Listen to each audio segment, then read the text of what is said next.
alaikum wa rahmatullahi wa barakatuh. Welcome back to Samuel Automotive Podcast. Kama ilivyo ada yetu, huu ni mwendelezo wa vipindi vya elimu, maarifa na story mbalimbali za barabarani. Leo ndani ya podcast yetu tutazungumzia kuhusiana na malori yanayotumia gesi na malori yanayotumia mafuta, mchango wake, faida yake na namna gani tunaendelea katika teknolojia na sayansi. Dakta kabisa, na watu na tutahitaji maoni yenu, na nyinyi mtuambie kwamba katika kupokea haya mabadiliko ya kutoka kwenye mafuta kwenda kwenye gesi yataleta chachu gani kwenye maendeleo ya uchumi katika nchi yetu. Pia tukianza moja kwa moja, kwa upande wako wewe, unaona wapi hii teknolojia ya magari ya gesi? Ukiniuliza mtazamo wangu kuhusiana na teknolojia ya magari ya gesi, I see so far, kwa sababu magari ya gesi yamekuja na consumption nzuri ya matumizi rahisi, matumizi nafuu, yamekuja na less expensiveness, yamekuja na positive environmental in outcome, kwa sababu tukiangalia kwenye hali ya hewa ni mzuri. Sijui unataka kuzungumzia nini? Kwa upande wangu mimi, bila kupindisha, yani uliosema ni sahihi, lakini kwangu bado itabaki la mafuta ni bora zaidi kwa nchi za Afrika. Umesema masuala ya mazingira, ni kweli magari ya mafuta yanachafua mazingira kwa namna moja au nyingine, lakini bado ni gari ambalo lina nguvu zaidi ya kuhimili barabara zetu. Na pia upatikanaji wa mafuta ni rahisi. Ukitembea hatua chache, yani kilomita chache, unaweza kukutana na kituo cha mafuta. Sawa. Sasa wewe kwa upande wa kusema consumption ya mafuta na uhakika wa safari, bado haikompei. Mimi bado sikuungi mkono kwamba magari ya gesi it's almost good. Kwa mimi sasa navyoona, magari ya gesi ni mazuri zaidi, kwa sababu magari ya gesi they have the same power. Tena naweza kusema yana nguvu zaidi kuliko magari ya mafuta. Exactly, kwa sababu unajua, we use the same engine. We use the same engine. Kama unatumia engine the same ya diesel tuseme. Kwa hiyo kwamba mpaka iwake inahitaji diesel iwepo pia. Hapana. Ambacho hapa kinachotumika tunatumia gesi. Yani ili kuwasha ile engine tunatumia gesi. Ambacho kinachosababisha gari litembee, si ndio? Ni mzunguko wa crankshaft, si ndio? Sasa ili crankshaft izunguke, engine lazima mwako utokee ndani ya engine. Na mwako huu unaletwa na mafuta. Mwako huu utaletwa na gesi. Kwenye huo mfumo wa gesi. Kwanza tuna mtungi, kunakuwa na mtungi wa gesi pale. Kuna ambao umewekwa kwa high pressure. Tuna switch ambayo kuna pipe ambayo inadhibiti ile pressure inachukua gesi kuja kwenye gari, sawa? Inapita pale, ina reduce ile pressure ya gesi iliyopo, sawa? Alafu inasendiwa kwenda kwenye chumba cha mwako ambao ni engine. Kule gesi itaingia, itareact na hewa, itasababisha mwako. There is no diesel there. Ushaelewa? Kutakuwa hakuna diesel mle ndani. What kitakachokuwepo itakuwepo ni gesi na hewa. Ndio vitakavyosababisha spako, mwako utokee kwenye chumba cha mwako. Engine piston ziendelee zipande na kushuka. Gesi mwenzie. Hewa sio gesi. Yes. Ndio maana kama ukireact tukija kwenye mfumo wako wa mafuta, tunasema ni nozzle pale ndo zina spray mafuta, mafuta yana react na hewa ndio yanatengeneza mwako, then piston zinafanya kazi, si ndio? At the same chemistry, tukija kwenye upande wa gesi ita react na hewa, then itatengeneza sparkle, mwako utatokea, piston zitafanya kazi. Kwa hiyo crankshaft itazunguka. So it's going to be the same chemistry. Yani it's going to be the same chemistry, lakini chemistry yangu mimi itakuwa haina uzalishaji mkubwa wa hewa chafu kama end product compare na watu wa mafuta. Kwa ubaya wetu unatokea kwenye nani? Okay, tukirudi kwenye upande wa vipuri, mimi bado nitasimama pia na gari la mafuta kwa sababu upatikanaji wa vipuri vyake ni nafuu zaidi na pia bado ni mrahisi zaidi, umewezeshwa zaidi kuliko nikikompea na kwenye mfumo wa gesi, malori haya yanayotumia gesi. Mimi hilo sikatai. Okay. Lakini tukija hapo hapo kwenye vipuri. Mimi ambaye ninatumia gesi sina consumption kubwa wala sina expenses kubwa kwenye vipuri. Unajua wewe unahitajika kuwa na diesel filter. Mimi sina diesel filter. What am I filtering? Okay, sawa. Nahitajika kuwa na diesel filter na nitakuwa na diesel filter na kama nikipata diesel filter ambayo ni original, nitadumu nayo zaidi ya muda, yani nitadumu nayo kwa muda mrefu. So gharama inakuwa sio kubwa kwa mara nyingi. Lakini ni kweli itatokea gharama nitakiwa kubadilisha filter, lakini nikibadilisha filter you are on uses. Yani still bado umefanya expenses. Yeah, that is expensive. Lakini usitake kuniambia kana kwamba ukishakuwa na gari ya gesi huhitaji kufanya marekebisho aina yoyote. Marekebisho nafanya, lakini marekebisho yangu mimi yatakuwa tofauti na ya kwako. Marekebisho yangu hayatanilazimisha kuongeza filter, kuchange filters. Sawa? Marekebisho yangu yatakuwa more minimal compared to marekebisho yako. Sawa, mimi marekebisho yangu yatakuwa ni... Kwa hiyo wewe ni expensive. Ambaye anatumia mafuta is still going to be expensive. Sawa, sikatai. Umesema kwamba wewe marekebisho yako yatakuwa ni nafuu kwa mtazamo wako kwamba nani. Lakini ili hali kati natumia gari la gesi nasumbuka kutafuta kipuri na spare ya malori haya ya gesi, upatikanaji wake ni mgumu. Kwa sasa naweza kusema maybe upatikanaji wake ni mgumu. Huoni kwamba itakuchukua gharama ya muda katika kuliendesha hilo gari na pia itakupelekea wewe kugharamika kusimama biashara zako katika kuliendea au kutafuta hiyo spare, ukikompea na mwenye gari la mafuta akikwama popote ana uwezo wa kupata spare yake within 1 hour kwa emergency yoyote itakayoweza kutokea, na akiwa na supply ambaye ni mwaminifu na mwenye uhakika kama vile Samol, ana uwezo wa kutokubaki barabarani almost 3 to years. Upo sahihi, lakini kutokana na nikukumbushe kuna kauli moja ulishawahi kusema kwenye podcast. Ulikuwa unajua unasemaje? Ulisema cheap ni gharama, si ndio? Nafuu ni ghali. Exactly, nafuu ni ghali, si ndio? Yeah. Kwa hiyo kwa maelezo hayo, wewe uko upande wa nafuu, unafuu wako wa kupata spare parts. Mimi bado niko upande wa gharama. Mimi bado ni mtu wa gharama. Yaani usinirudishe kama wewe umeshasema gari la gesi ni bei nafuu na umeshasema ni uendeshaji wake ni nafuu. Still there. Nafuu ni gharama. Sija ku disagree but niache mimi expensive. Let me speak. Mimi sija ku disagree. Mimi I'm still on the same side with you. Lakini unafuu wako wa kupata spare part. Yeah. Si ndio kiurahisi hautaukompea na jinsi ambavyo mimi nikifanikiwa kupata spare part na nisifanye matengenezo tena. Hauwezi kusema hautafanya matengenezo tena kwa sababu kile ni chombo cha moto. Ni chombo cha moto, lakini wewe after kilomita kama 20 utataka kubadilisha brake pad. Lakini utataka kubadilisha oil, safari ndefu. Ni mrefu. Na kwa according to my research oil filter, utataka kubadilisha diesel filter ndani ya hizo kilomita, si ndio? Wakati mimi nikishafanya matengenezo yangu mamoja, ninaenda safari yangu, ninarudi trip ya kwanza, ya pili, ya tatu with no changes. Angalia, with no changes ya diesel filter. But you have to change. Kwani kwenye gari round ya kwanza utabadilisha, round ya pili hutabadilisha, lakini you have to change. Kwenye gari kinachoharibika ni diesel filter tu. No. Ila tu tuzungumzie kwenye, unajua mafuta kwenye gari yanahitajiwa yawe safi. Okay. Ili kusilete changamoto kwenye chumba cha mwako, in your engine. Yeah. Kwenye engine yako kunatakiwa kusiwe na changamoto, si ndio? Kuna effect mbalimbali zinazoweza kutokea kwenye mfumo wa mafuta.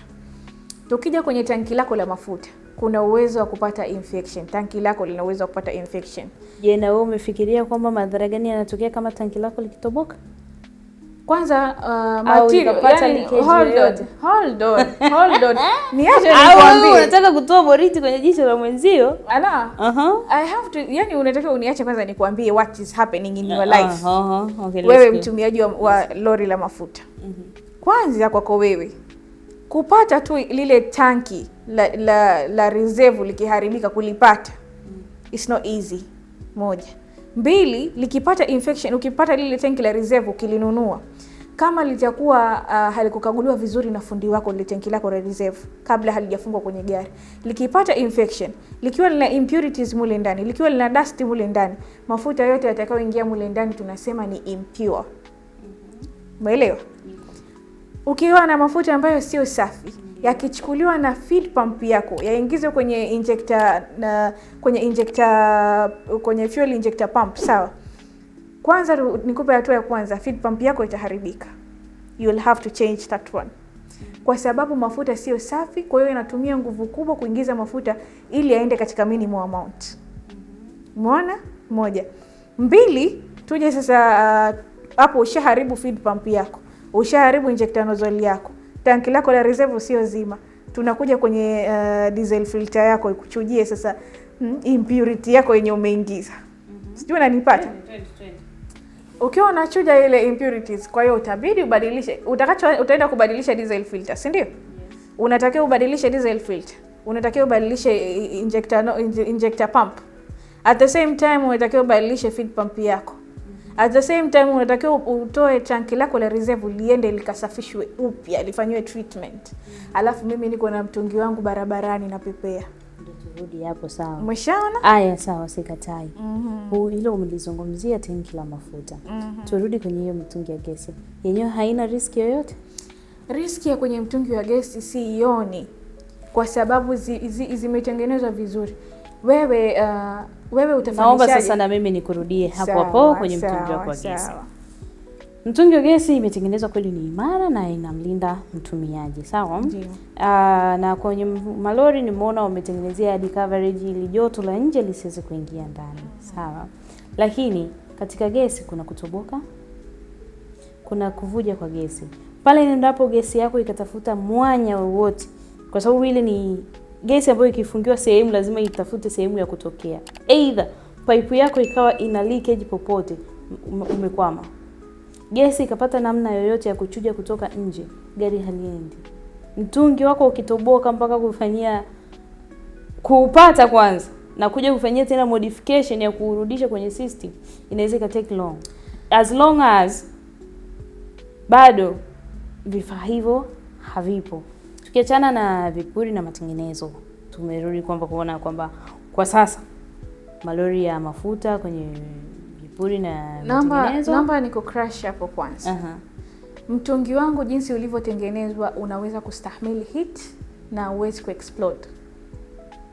Material ya binding ya mtungi yako yametengenezwa vizuri na yamewekewa high pressure pipe, sawa? Na kuna switch ya kuregulate pressure. Kwa hiyo it's not risky. Twende kwako. Kwa nini watu wanabadilisha tanki la reserve pale nje kwenye gari lako? Why? Kwa sababu unajua mahali kwenye gari lile lori, sehemu ambazo zimewekwa hii mitungi ya gesi ni sehemu safe ya kutokuharibika kwa haraka. Pale ambapo imewekwa position tanki lako la reserve pale. How risky is it? Kwa sababu mostly wanabadilisha matanki ya reserve mara mfuniko, hiyo baina yangu mimi na wewe huu is mrefu sana. Sio kwa muda mrefu, kwa sababu mpaka pale ambapo umegongana na gari lingine, tunagusa pale chap kwenye tanki lako la reserve. You know that. Lakini inaweza ikatokea. Na ukikwaruzana na gari lingine kwa ubavu anagusa tanki lako la reserve, si ndio? Okay. Who is on the risk here? Everybody, yani hapo wote tupo kwenye risk. Kutegemeana na aina, kwa sababu tanki na mtungi wa gesi umewekwa kwenye position nzuri. compare na mtungi wako wa reserve pale imekaa pale nje, you know, yani expensive is expensive. Unaelewa? Expensive is expensive. Which one is expensive there? The expensiveness ya gari la gesi ni kwamba kitu kimekuwa positioned in a good kwenye sehemu nzuri compared na wewe tanki lako la reserve limekaa pale pembeni. Kwa hiyo hapo unataka kumaanisha kwamba malori ya gesi zake zimekuwa aligned vizuri. Aligned vizuri, yes, kulinganisha na magari ya what we say ya diesel. Angalia, nakupa mfano. So unaona yale matanki ya reserve yale. Yale matanki ya reserve pale nje yanakuwa na kipampu chake kile feed pump cha ku switch kwenda either unataka kutumia tanki hili au kutumia tanki lingine, sawa? Alafu pale kunakuwa na mfuniko. Sawa? It is very risky kwako wewe ku switch, very risky kwako wewe kuibiwa. Wewe mimi mtu anaibaje gesi? Mama, hujakutana na vishandu. Unaibaje gesi? Hebu obviously kweli hawajaweka mazingira ya kuibiwa hiyo gesi au nini? Okay, mafuta, yeah. Kweli watu wanaibiwa mafuta, wanaibiwa vile vimfuniko. Wengi wanakuja Samole hapo kununua vimfuniko mara nyingi, sikupingi. Lakini still availability. Nataka tuhame kidogo. Tuje kwenye, unayatazamia wapi mabadiliko haya katika miaka mitano tuweke karibu, miaka 10-20 mbele katika soko la vipuri, iwapo malori yote yatageuka kuwa ya gesi? Mtazamo wangu mimi ni mzuri kwa sababu haita affect sana soko la mafuta, na kutokana na sera ya serikali imeruhusu uendelezaji wa ujenzi wa sheli ambazo zitakuwa zinatoa gesi. Kwa hiyo hii haita affect sana soko la vipuri, litaleta maendeleo zaidi kwenye soko la vipuri. Na mbali na hayo, hii teknolojia ya gesi itakuwa ni teknolojia ambayo itakuwa ni safi kwa mazingira ya dereva na ni safi kwa mazingira ya mtu ambaye yuko nje ya hili lori. Si unaelewa? Na pia hii teknolojia ya gesi, yani sijui nisemeje, lakini hii itabeba wide range ya maendeleo kwa maanisha kwamba maendeleo kwa tajiri, kwa taifa, angalia, kwa mtu mmoja. Maendeleo kwa taifa. Tukija kwenye upande wa consumption, gesi ni nafuu, lakini bado pia umesema hapo kuhusiana na ujenzi wa sheli za gesi. Hivi unafikiria kwamba wanaoenda maporini, wanaoenda migodini, magari haya yanaweza kuwa na rafiki kwako? Haya magari ni rafiki kwa sababu kama unavyoingiza mfumo wa gesi kwenye gari lako, haimaanishi kwamba mfumo wa mafuta umeondolewa. 2 in 1. Exactly. Kwa hiyo haimaanishi kwamba mfumo wa mafuta umeondolewa. Kwa hiyo kuna kwa mfano wa malori ambayo nimeona mimi ambayo yanatumia gesi, yana switch ya kubadilisha uweza utumie mafuta ama utumie gesi. Kwa hiyo haitasimamisha safari. Kwa mantiki hiyo kwamba utumiaji wa mafuta unaweza kuwepo na bado gesi ikatumika. Yes, kwa sababu kama nitafunga gesi kwenye gari langu na at the same time nitakuwa na mafuta, kana kwamba bado soko litabaki pale pale. Unahitajika kuwa na vipuri vya gesi na bado unahitajika kuwa na vipuri vya mafuta ili kuweza kuendesha yote kwa pamoja. Na obviously ni kwamba hayawezi kupotea kwa wakati mmoja. Ila mimi kwa ushauri wangu ningeshauri watazamie upande wa pili kulingana na athari za kimazingira, za athari za kiafya. Hebu tujaribu kuliangalia kwa jicho lingine tena haya malori ya Kichina ambayo yanatumia gesi. Na hisi Mchina ndo wa kwanza kuleta haya malori. Yeah. Mchina bado anatuondosha. Bado Mchina anatuendesha. Bado anatuendesha. Ai, Sinotruk. Mchina ni hatari. Bado anazidi kuwa ni mwamba wa barabara.